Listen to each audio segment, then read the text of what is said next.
over again can really add up.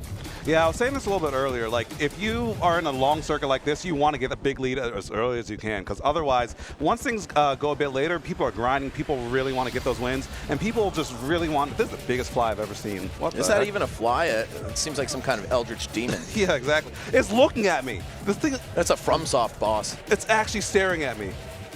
Anyway, dude. Yeah, it's not flinching. For real, yeah. We're actually like throwing hands at it, and it didn't want to move. Ugh. That is the scariest fly I've ever seen in my life. Oh my God. Keep your mouth closed, but we're getting paid to talk. So if it happens, it happens. Pray for me. Extra protein, I guess. Yeah. Charging Gimmer double for that one. Yeah. All right. Anyway, guys, it is Wii Fit Trainer yet again. How often do you get a block with 2 Wii Fits? And somehow first appearance of Pyra and Mythra, the Aegis, who I thought would actually be like the most played character in the entire cast, just due to their ease of use and relative simplicity compared to some of the other top tiers, right? You think Joker and Pikachu, they require a lot of finesse, a lot of lab work. These guys a lot more pick up and play friendly, but they're kind of just falling out of favor in the meta a little bit, despite amazing performances from Cosmos, who's really the only one left at the top level. Yeah, honestly, I feel like a big part of it is that like their ease of use puts people in a false sense of security. They're like, oh yeah, my pocket Aegis, and like it'll be just fine. And then I've seen at least like 5 times today, people switch to Aegis game like 1 or 2, and then they just get smoked and go back to their main. Yeah, I think it has a lot to do with the fact that people came prepared for this matchup, right? They were thinking the same thing I was, right? Oh, this character's going to be everywhere. I better learn how to edge guard both of them. And it's a lot easier said than done, but it ain't that hard either. So we'll see what is going to happen here. We got Leia just slightly trailing 100%, now to 96. Could be a win off this ledge trap right here. No, wrong direction. Yeah, so many hitboxes, Wii Fits. Even like the players have a hard time keeping track of it sometimes, but so close to being even. Yeah, just retreat back. Don't want any part of that side B. Just hang back, shoot some headers, and oh, you let your shield down a little bit too early. Maybe looking for a parry, but not quite going to find anything. But you do get deep breathing, so you have a little bit of time to make some real estate happen. Once again, a fully charged 112 on the part of B.O.T. Let's see how far he's able to take this. The new Super Saiyan percent. Go watch Streets 112 if you haven't already, but do it after the broadcast. Do it on break. Yeah, we'll have some time a little bit later, but right now, all right, still holding on to that percentage. Barely being touched at the moment. Oh, until that soccer ball came almost out of nowhere. Yeah, that hit. Super goofy right there. I mean, the Wii Fit players, they're kind of like how Pac-Man players will set up their hydrants and bonus fruit and just have everything bouncing and covering several things at once. But it's the switch back to Mythra. You'll see how much damage B.O.T can rack up. Leia just kind of hanging out on the ledge. There's somebody backstage who loves doing that with Wii Fit Trainer. Won't mention any names, but he may or may not be part of House of 3000. I mean, it's a strong option. Like, Wii Fit's one of the strongest characters off stage, and as I said in the previous set, if you don't know how to edge guard her, you better learn quick or just don't do it. Right, I think Pyra, maybe not the character you want to test your planking skills against. Of course, just one bad regrab and you're dying to that down air. Such a huge margin of error on it. Okay, we're going to see B.O.T throw the blazing end, not getting the footstool, but it didn't really look like he was even trying. Just wanted to shield, skip that recatch animation, and keep the pressure up. Yep, just be as close as possible once it ends in order to get a little bit more going. And B.O.T looking a lot more comfortable on the Pyra than the Mythra. I feel like Mythra, although like she has strong advantage state, she's so light and so fast that you have to know exactly how to control her in order to pick and choose your positions a bit better. Like, as Pyra, you can just kind of F-tilt and cover that zone and not have to mess with anything. Yeah, you want to talk about strong advantage there. I mean, Pyra just so domineering in that position. You see her at the ledge, blazing end, forward tilt, up tilt. Like, pick your poison. Flame Nova, right? Do anything other than get up attack. And actually, some get up attacks, you still might get caught. Honestly, yeah. Oh, but nice read on that jump, that forward air. It's just a big no-fly zone as Leia manages to take that second stock pretty quickly. All right, Leia hanging out in the corner. Ooh, picks up a big 25. That's some valuable chip right there. The Sun Salutation. Keeping himself in it. Wii Fits are so comfortable in the corner, though. Like, even though B.O.T's just trying to press forward, look like, oh, managed to get that down air, as you said. But yeah, Leia's still just floating down, unfazed, hanging on the platform, and then just rinse and repeat back to the other side. The safe space. This much damage on Wii Fit. You're not going to see down air combo into anything for Pyra either. Just got to get it done straight up. Wow. Surviving at 176 here. Going to heal some of it off. Okay, how are you getting back to stage? Nice. Just a quick roll. Oh, this is pretty bad. That deep breathing and rage. You can explode at almost any smash attack. This actually might kill. Oh my God, this is the heaviest Wii Fit trainer I've ever seen. It's all muscle. One of the fakest kill moves out there. Yeah. Oh, since the worst possible angle. But there we go. There's no way anyone's surviving that at that percent. Oh, the straight dash up into forward throw. All right. Let's see. How are you going to close the door on this stock? Just a half-charge stun salutation. All right. You missed the sweet spot on the ledge right there. That's sometimes all it takes. Yeah, and plus, I'm pretty sure deep breathing was still active there. So yep, it was. The stock was pretty much served up on a silver platter.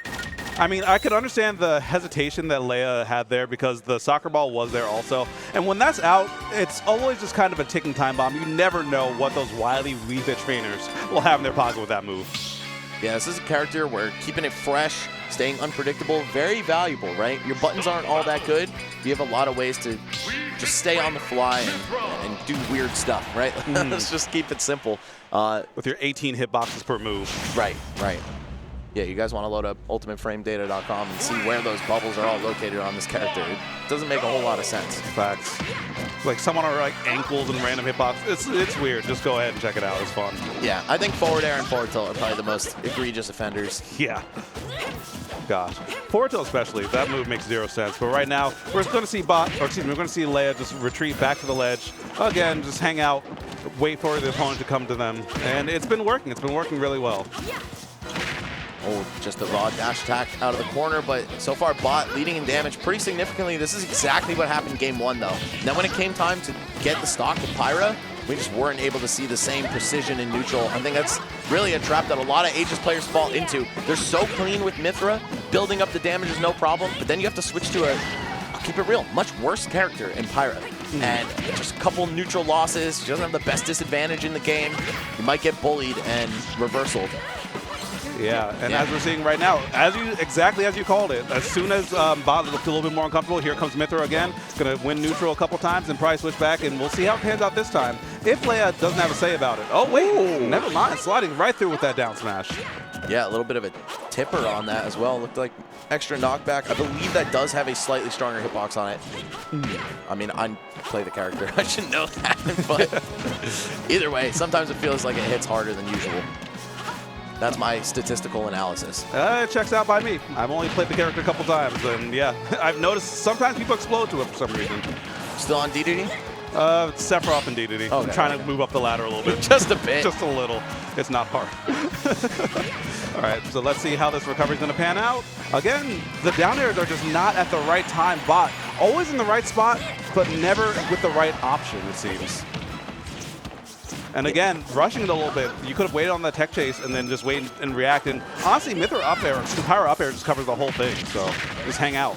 Sometimes nothing is the best option. I would love to see B.O.T and just more Pyra players in general go for the forbidden edge guard, the new tech where you run off, forward-facing Prominence Revolt back toward the stage. Oh, I love that. But like you're facing outward, yeah. It has a hitbox the entire time on the way up and down, so it's actually really good at catching a lot of recoveries. And at 2 frames, by the way. Don't know what they were thinking when they made these characters, but maybe they weren't. Yeah. Sakurai just loves Xenoblade Chronicles too. It's his favorite game. True. And of course, Kid Icarus Uprising, right? Yeah. Best game ever. I don't know. I love these characters. They're my favorites in a while. They're cool. They are really cool. But they are loved a bit more than other characters in the dev team. Sakurai Call it what it is. Shares my favoritism for them. Yeah. But here we are, though. It is 2 stocks apiece. The Mythra damage keeps on rolling, and we're seeing B.O.T have a great time building this damage up. Again, it's just when it comes to securing the kill that we see him start to falter. All right, Pyra, your opponent's at 76%. They're on the ledge. Nice. Blazing End just completely invalidating the header flanking. Oh! Lands that forward smash wonderfully, and B.O.T's going to take that second stock. First lead of the set, I'm pretty sure. Wait, did Pyra's sword just turn green for that forward smash? I know, right? I think my eyes deceived me. Yeah, it exploded. Maybe I'm just colorblind. Maybe. Right. I think that's it. Red-green colorblind, right? That's the thing. Yeah. All right, on the ledge. Ooh. Wow, delaying the get-up just in time to avoid the grab, but it doesn't matter. We're going to see Leia find one anyway. And these edge guards from Leia, I mean, like, they haven't really been amounting to too much. It's kind of been like a soccer ball there and then a sun salutation, but it's just kind of extra pressure. I'm wondering if there's something that they can do to get a bit more mileage off of this. Because here comes, header, no sun salutation, just charging it up. Okay, finds it, and the answer was ledge trapping. The answer is just don't pull the trigger on anything until you absolutely need to. I like it. Right, as tempting as it can be to go off stage and challenge Pyra or Mythra when they're recovering, sometimes you just get reversal, or you just get hit on the way up. Maybe you don't lose stage control, but you do take damage, and you lose the chance to keep your offense up. Yeah, but good chase right there from Leia, keeping their own offense up, and with the shield grab as well, going to get a little bit more follow-up. Oh, I'm liking this a lot. This is going to be a good amount of damage, but Bot, unfazed by that whooping that they were just taking, just runs up and gets that grab and retakes stage control. All right. Running down Leia with the dash attack right there. Got an offstage situation. Got the Pyra out, but yes, that overextension, that might cost you dearly. We're going to see the whiff prominence revolt, ton of end lag on that. And this might just be time to tap it in. No! Yeah, it's visually it's kind of hard to time that, but the timing is pretty consistent. Like, she only goes at 1 rate speed, so sometimes if you practice it, you can get it pretty consistently. But Leia dropping that just barely, might be kicking himself a little bit, but resets the situation, still has the opponent on the ledge. Let's see what the option is, and it's Sun Salutation. I'm pretty sure most stocks were taken by that, but hey, if it ain't broke, don't fix it. Yeah, at least 3 that I can think of. 1 in this game, 1 to end the last game. And then, of course, the one you're about to see right here in the replay cam. Perfectly timed on the neutral getup, by the way. And Jukes, too. Oh. Kind of like faded that out like 4 times. Like, hey, gonna flinch? Gonna flinch? Yep. Charge, uncharged. Love to see that. Yeah. A little bit of a timing mix-up right there. Just scaring Bot into picking a ledge option there. And it worked. So we fit. I think, you know, she's one of the strongest characters when your opponent is on the ledge. You got those dual-sided hitboxes to cover a lot of options. And, of course, Sun Salutation just scares the hell out of them. Absolutely. And plus, when you're on the ledge, like, they kind of are forced to do something eventually, because a lot of times if they have the lead, you can just run back, deep breathing, and get an even more advantageous position if they respect you too much. So it's a tight rope that you have to walk when fighting this character, but one that you have to walk consistently, because otherwise you will just get run over by this powerhouse of deep breathing and Sun Salutation and just the arsenal of yoga, I guess. Right, and if there's one thing I know about walking a tightrope, because I've never done it, but I imagine it's pretty anxiety-inducing. We Fit trainer, fighting against her, running your head into that wall over and over again, I could imagine. Does the same thing, kind of forces out some bad options from your opponent. Absolutely. That's something that people don't talk about a lot. Just when they're kind of putting together a tier list or kind of conceptualizing the game, there are characters who are just obviously better, but also there are characters who will wear your opponent down and force them to do silly things. And that's why I feel like, you know, people surprisingly still sleep on Wolf. I think Wolf is extremely strong because, like, you can just get hit twice and die.